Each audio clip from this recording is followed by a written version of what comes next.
Hi everyone and welcome to this third of the week of that online workshop. First, I want to go back to Module 2. In the first learning engagement activity, you have found really interesting stories from the Global Oneness site. So I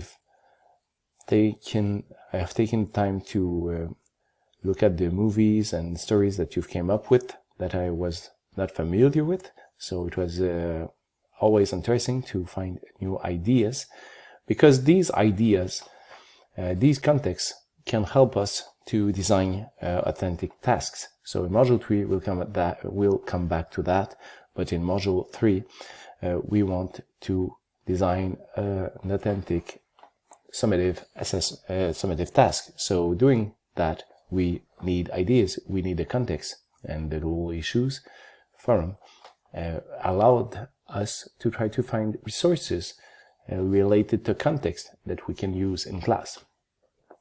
I just want to show you the possibilities. We often use here by the UN, United Nations, the Sustainable Development Goals. There are 17 of them. So these are you probably are familiar with. So there are 17 goals here. So I can have many resources, but there's also that document here, which is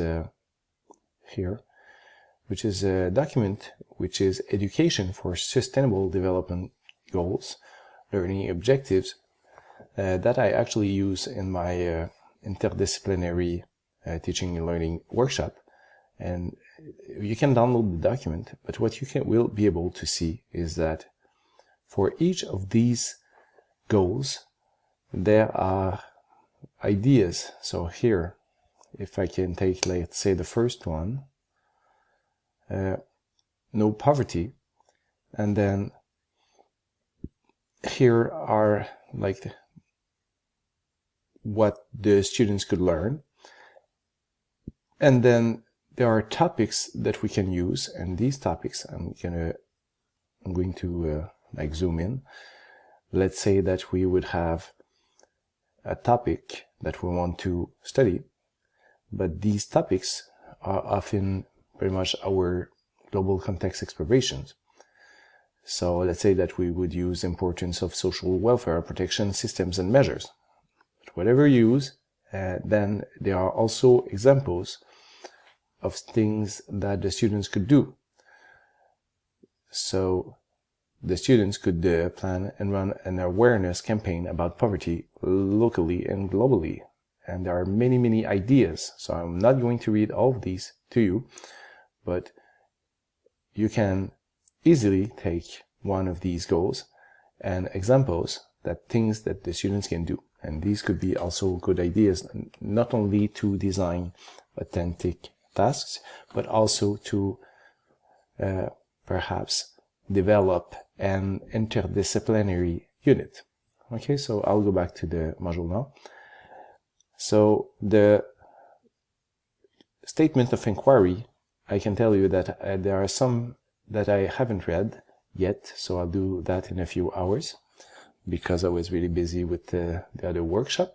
And then I also read your ideas for service as actions, and they were really relevant and really good. So everyone had at least one that I could really think of using, and something that students could do which is really meaningful. So we had many really interesting ideas here. And same thing, you all related your unit to another subject which was relevant. So everyone did fine so far, so it was great. For those who are a little bit behind, of course, you have to catch up with the others. So that in context, you understand the importance of having an exploration of a global context and of using some concepts in order to set like the stage for your unit, and that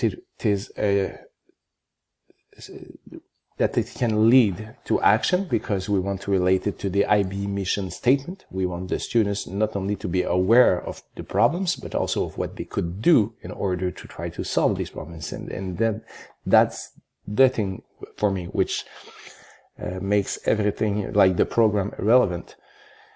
What distinguishes it?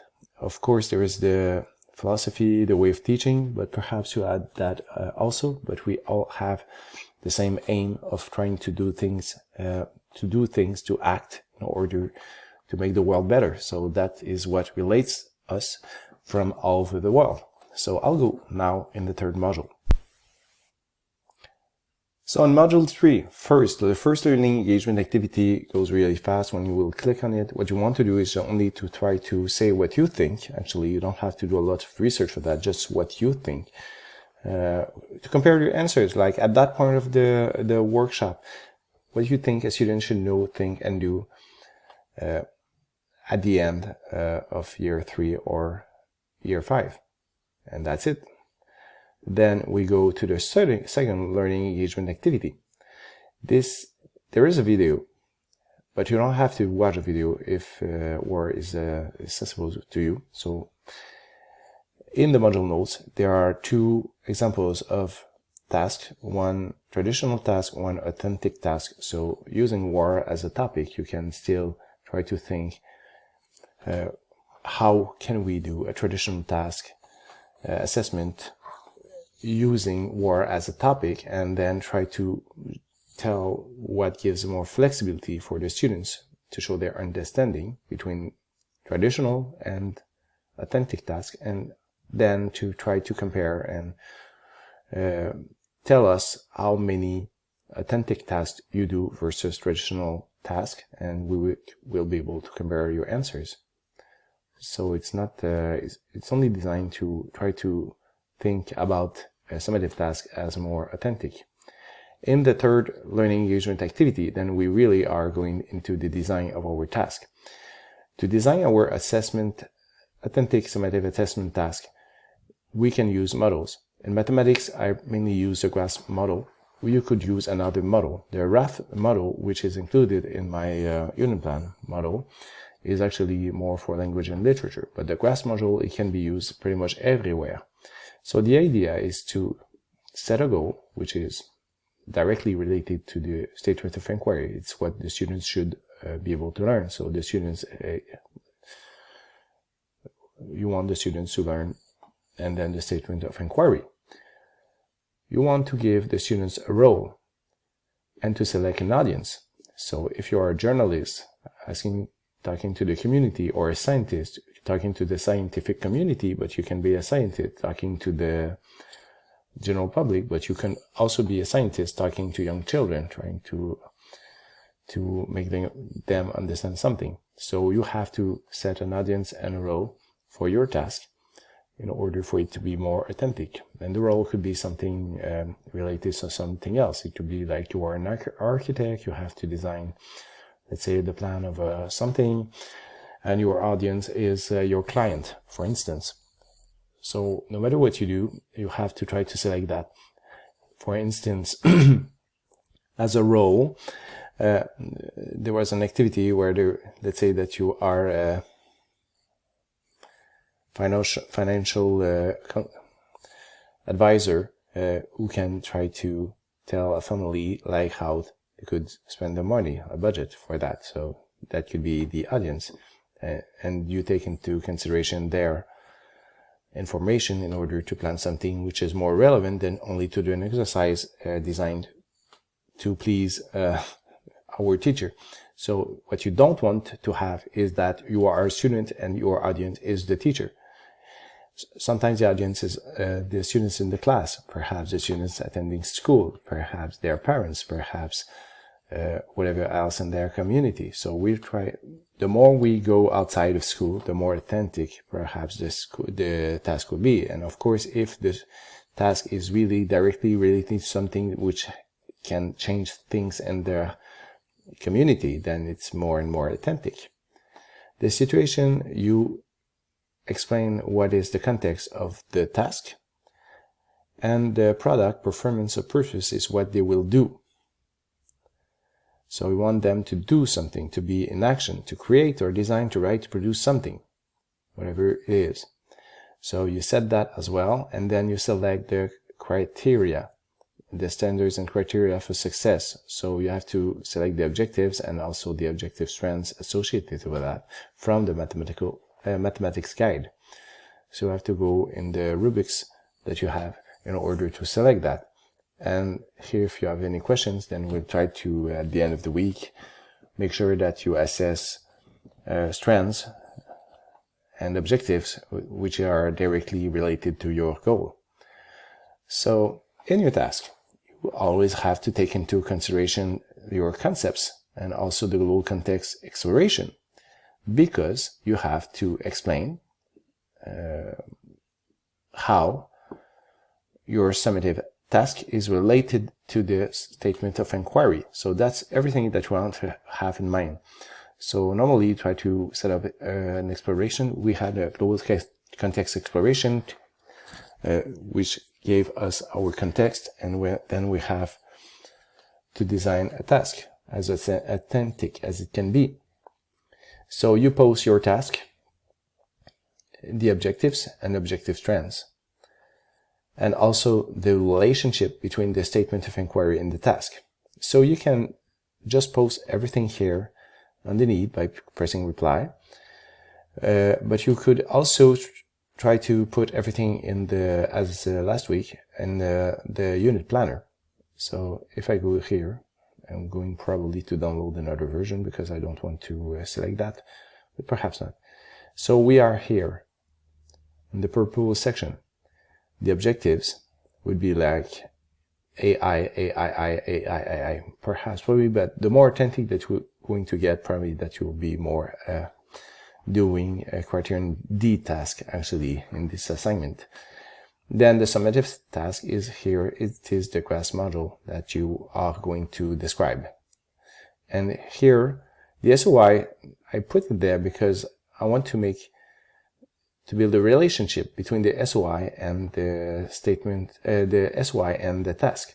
So often I just copy paste the SOI, and then underneath here, I am going to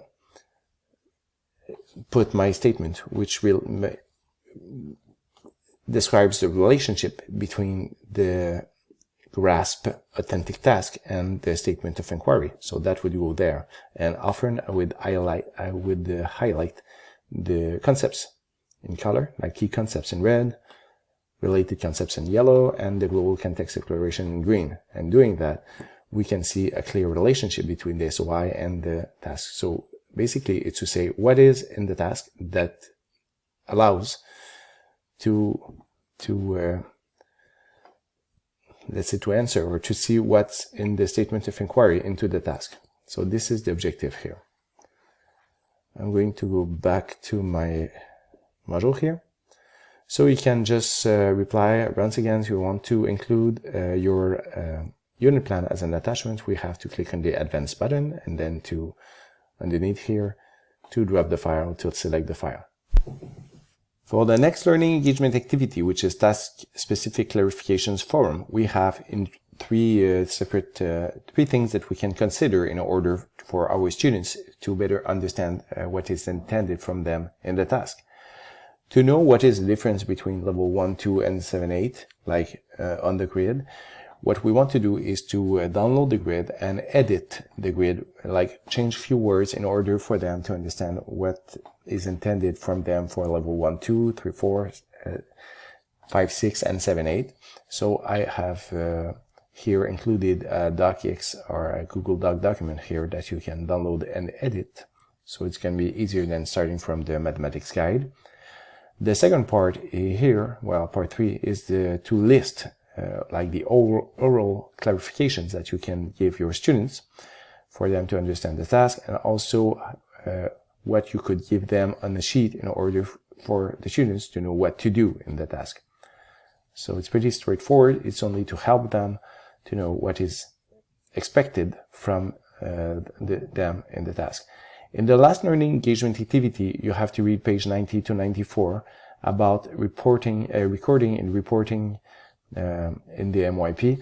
So you read that from the MYP from principle into practice, and you can post your answer here. Last thing I want to tell you really fast is that I am going to be available There are two possibilities for virtual meetings in order to answer any questions you might have.